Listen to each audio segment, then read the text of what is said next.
In today's video, we're going to be looking at a TV series that if you haven't seen or heard of it, you're really missing out. It's The Almighty Johnsons, a show out of New Zealand. It's been available in the United States on the SyFy Channel as well as on many of the various more popular streaming channels, so it's not hard to find if you want to check it out. I'll be discussing why you should be watching The Almighty Johnsons. As you begin watching the show, the main premise seems a bit odd. Why are there Norse gods reincarnating in New Zealand, of all places? To this, I say, first of all, stop being so damn ethnocentric.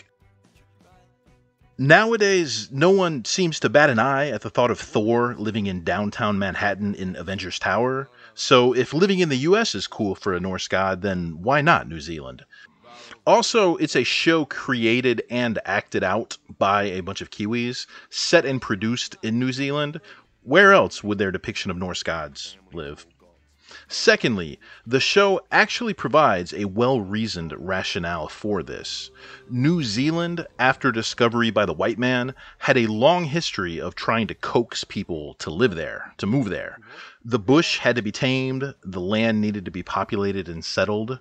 I'm quite sure the country is a very lovely place, but historically it seemed to constantly be a hard sell getting people to move halfway across the world there.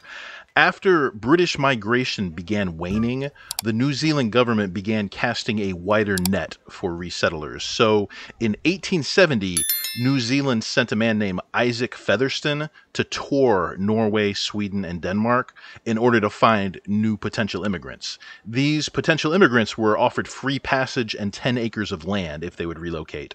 Some found this to be quite the attractive offer, so around this time, New Zealand saw a large influx of Scandinavians. Evidently, they brought their gods with them. It seems like most every modern effort to bring mythology to life involves the barest, most meager skimming and inclusion of any given pantheon. That's right, there actually are many more gods in Norse mythology than Odin, Thor, and Loki. There's so many more stories than the 2 or 3 that seem to always inevitably show up on screen. This near ubiquitous issue certainly is not a problem with the Almighty Johnsons. This show goes deep.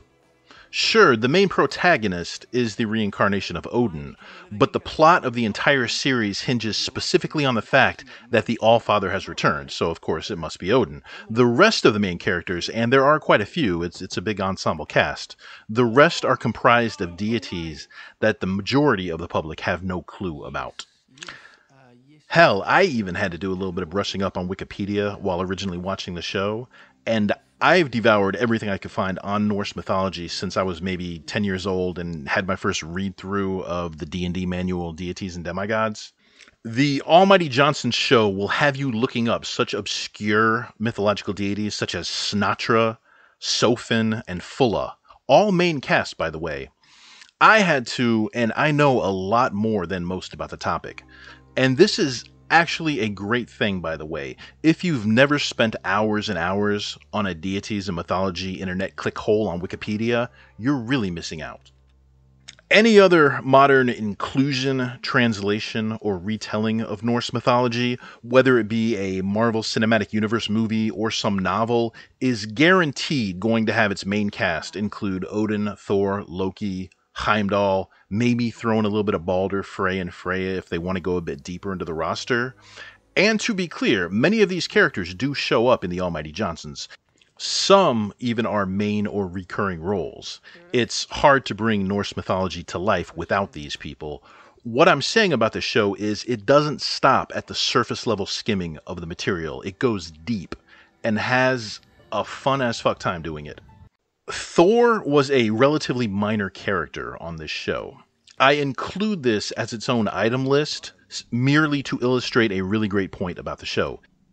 If you're not that familiar with Norse mythology, no doubt you've seen Thor and maybe the comics or the Marvel Universe movies. Unfortunately, his modern depiction is really, really off base, completely wrong. Thor was a huge gaping asshole. Now, let's take Greek mythology, for example. Most of the gods and, air quotes, heroes were just horrible, horrible people. They'd rape and pillage and slaughter and cheat and steal their ways happily through the stories they were in. Hercules was a dick. Zeus was a complete philandering, rapist, jealous, tyrannical dickbag. Now, Norse mythology, by way of contrast, had much nicer deities and heroes. I'll skip delving into the implications of what all this says about the societal values and morals of the ancient Greek people in general versus Scandinavians. I'll leave that to historians and sociologists. I will point out, though, that Odin was cool as hell. He liked people. He regularly would disguise himself as a lone traveler and walk among the humans, taking joy in experiencing their mundane lives. The sacred concept of guest right, or hospitality to guests, including and especially to strangers, is often attributed to this. Be super nice to wandering strangers, for it might just be Odin doing his man of the people routine. Norse gods were much more human. They didn't hold themselves aloof from humanity, only deigning to visit if they spied from on high a particularly rapeable young girl. Zeus. Now, I say all this to make a point specifically about Thor. The Norse gods in general were nice, they were helpful, they cared about humanity. Thor, by way of contrast, was much more like a Greek god. Not that he was all rapey, he wasn't as bad as Zeus, but he was loud, brash, annoyingly boastful, not really all that smart. Think hyper-masculine to almost absurd levels. The depiction that most people are familiar with, the Marvel Universe's shiny golden Chris Hemsworth god figure, is actually much more like Balder, the golden hair, adored by the people, heroic and inspiring. Thor, first of all, is a redhead. No debate, no differing theories or opinions. All depictions, up until the modern comics retooled him into kind of a tool, have him as a ginger. Big-ass beard, far too manly to even think about ever shaving his chest or his arms, bad table manners, the kind of guy that shows up to a nice dinner party and has the host saying, "Oh shit, how did he find out about this?" Also, Thor was a huge racist. The man absolutely hated giants, which incidentally worked out well since defending Asgard specifically from the threat of giant kind was his number one purpose. So that worked out well. But why the dwarf hate, Thor? Why'd you have to kick that dwarf into the bonfire that one time? They made your mighty hammer. You think you'd be a little bit more gracious. Numerous tales have him quite literally punching down on the wee little dwarves. Thor, the real mythical Thor, is captured quite well in the Almighty Johnsons. First of all, in the show, Thor is not a main character. He's more of a guest star that appears intermittently. He's rude, unpleasant, loud, kind of stupid. Whenever he'd arrive on screen, it prompted an "oh shit, here we go again" kind of reaction from everybody. Also, he had a hammer, and most of all, you absolutely did not want to fuck with him. As often is the case when Americans encounter a show produced in other countries, there's often a clash of cultural sensitivities. New Zealand, much like Australia, doesn't really seem all that different from modern American culture, except for one big thing that you run into. Our brothers down under seem to be a little bit less prudish. Remember in the United States in the 80s, going on into the 90s, it was almost a required thing to have some titties and cussing in a non-network show. Remember Skinamax, Playboy, American Pie, Porky's? The Almighty Johnsons has titties and cussing. Now, to be fair, you probably see Axel, the main protagonist male, you probably see his naked ass more than any other bit of nudity in the entire show, so they're not just showing girls with their tops off. In fact, compared to something like True Blood or Game of Thrones, there's really nothing to worry about. The problem, apparently, is that the show was never really marketed in the US as having titties and a bunch of man-ass in your face, naughty words, things like that. Its first airing in the United States was on the SyFy Channel, so it had most of its naughty parts censored out.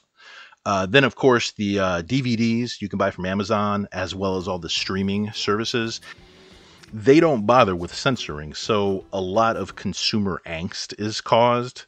Just take a little stroll down the consumer reviews from all the Karens and helicopter parents on Amazon and other review sites. It's hilarious. If you happen to be all about girl power, equality of the sexes, and all that, this show gets into that topic in a very interesting way. The main faction trying to stop the Johnson brothers from completing their quest to reunite Odin with his wife Frigg turn out to be a group of female deities. They see a return of godly powers as a return to subservient roles for them.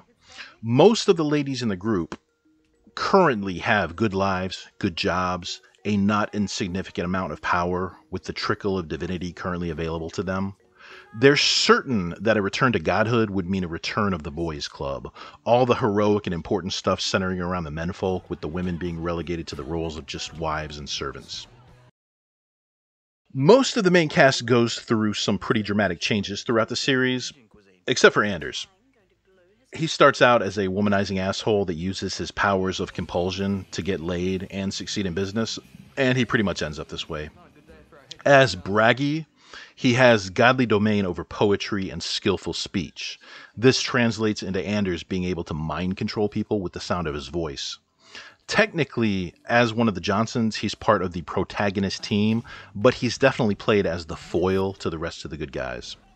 And now that I think about it, Olaf doesn't really change very much either, but in his case, that's not a bad thing because Olaf is kind of awesome. Being the reincarnation of Balder, the god of beauty, life, and rebirth, Olaf is functionally ageless. He's been alive for many generations and poses as the Johnson brothers' uncles, though in actuality is their great-something grandfather, and the true nature of his age and who he is only revealed to any given Johnson brother on their 21st birthday. They get the surprise you're a god ceremony and find out that he's actually their great-great-great-great-great-grandfather. Olaf, he surfs, parties, travels around getting laid all the time, and he looks eternally youthful. So good work if you can get it. One of his earlier storylines has him coming off, initially at least, as a complete asshole. When Olaf finds out he's knocked up a hot young surfer girl, he's like, all right, I'm out, and starts immediately packing his bag to hit the road. When Axel finds out that his favorite uncle is the ultimate deadbeat dad, leaving decades worth of bastard children sprinkled all over New Zealand, Axel feels intensely betrayed, disillusioned, and pissed off. Olaf has to explain, as an ageless demigod, he's had to watch his women and children age and eventually die time and time again. He's done this in the past, and it's absolutely destroyed him. As the god of life and beauty, he can't not get laid all the time. It's a major part of his godly nature, more powerful than even birth control, more powerful than any condom. All this has left him little choice but to just leave town when he invariably plants his seeds. Now, oldest brother Mike, he begins as a stable, married father figure to the rest of the Johnson boys.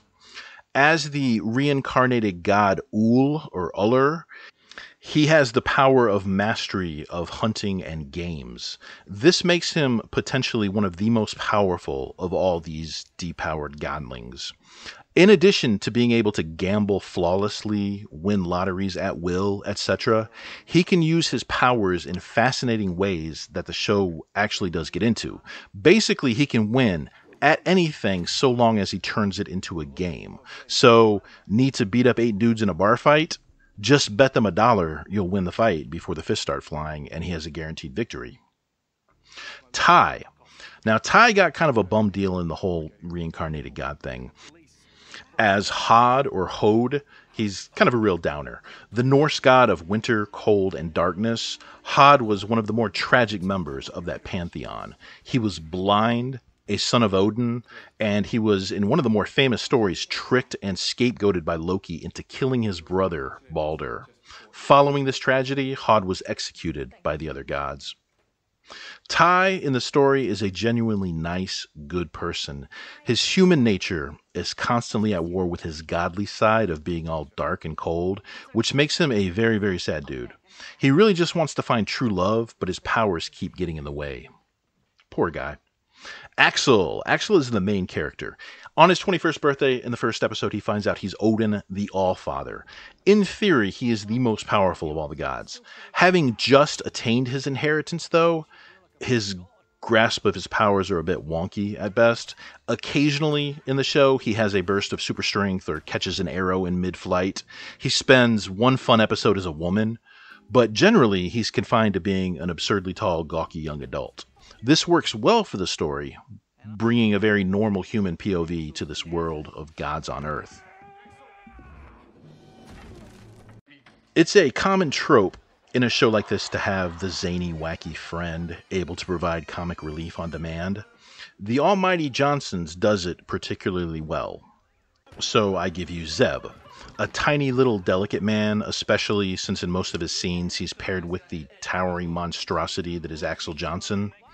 Initially, he ticks all the standard wacky friend boxes. He's quippy, self-effacing, horrible with women, a natural goofball. Where the magic begins is when Zeb finds out the super-duper, absolutely never tell anyone secret of the Johnson brothers, that gods are real, and they are the reincarnated avatars of the Norse Pantheon. As happens in most every TV show, there will be secret creep.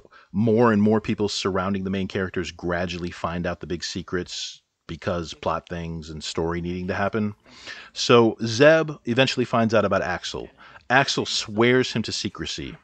Zeb, excited as hell about this magical new world that has been revealed to him, is saddened so much because he's unable to participate. He can't let the Johnson brothers know that he knows. He can't attend the big family meetings of all the gods. He can't get involved in Axel's big quest to find Frigg, his wife. Zeb certainly wants to and would, but Axel refuses to let him in. Zeb is completely undaunted, though. He gives himself a Norse god codename. After a bit of research, he learns that one of Odin's wolf companions is Freki. The other is Gear or Geary. So he names himself Freki. That's him now. He gets a jersey with that name printed on the back. His persistence, along with random storyline things, eventually has Zeb becoming part of the gang, helping the Johnson brothers in their quest for Frigg. And I am Odin, and I will find my Frigg! Ooh, ooh, ooh! The 8th item on our list is the show's theme song, played during the opening credits. You at first think it's kind of weird and annoying, but just a few episodes in and you kind of start loving it. It's just such a catchy damn song. Now, most streaming services have the little skip button that pops up when the intro rolls. You'll find yourself uncharacteristically sitting through the opening every time it comes on.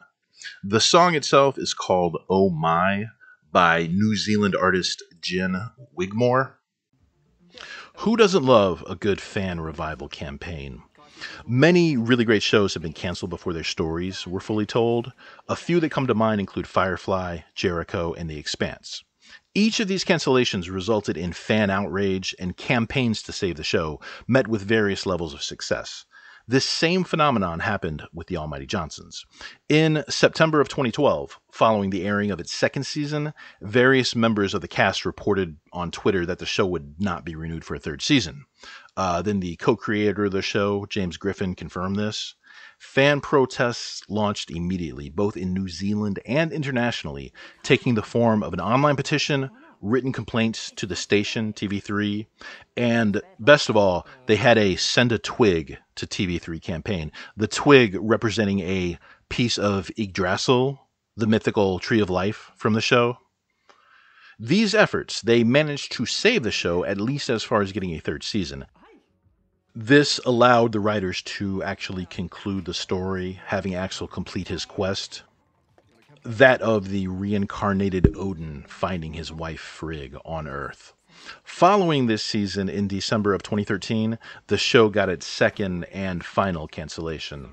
Now, since the original main storyline had been wrapped up successfully, to me, this seemed like a good time to end the series, thus avoiding the oft-committed sin of having a show drag on pathetically past its expiration date. Toward the end of the story, one of the main obstacles that pops up has some really, really awesome and far-reaching implications. Perhaps if the show had continued past the 3rd season, this would possibly have been explored, maybe. So here's a brief summary, attempting not to get too spoilery. The Johnson brothers encounter a second existing pantheon. The indigenous Polynesian people of New Zealand, they're known as the Maori. The Norse gods have a run-in with the Maori gods, who happen to be in a similar situation. Depowered family of reincarnated deities working toward reattaining their full powers and godhood. Boom! Mind-blowing revelation. So if a character from this show hopped a plane to Greece, they'd probably encounter some depowered Greek gods, maybe. Do they all live in the same universe of canon as the characters in Neil Gaiman's American Gods? Are various reincarnated gods worldwide all in a race to see who can reattain their powers first? Can Odin reign if Zeus gets there first, or would their stations and roles be in direct conflict? And here's what I think is the coolest part, at least in my own personal headcanon. If other pantheons exist, if Odin can reemerge in New Zealand of all places, then Chinese gods can exist in San Francisco's Chinatown. Do you see what that means? That means the almighty Johnsons share a universe with Jack Burton, and all the events of Big Trouble in Little China actually happened, and that's just plain awesome. And that'll do it for today's video, guys. Thanks for going on this journey with us. Let me know how you liked it in the comments section. And also, don't forget to like the video and subscribe to our channel as we bring you more thoughtful and intriguing content in the future.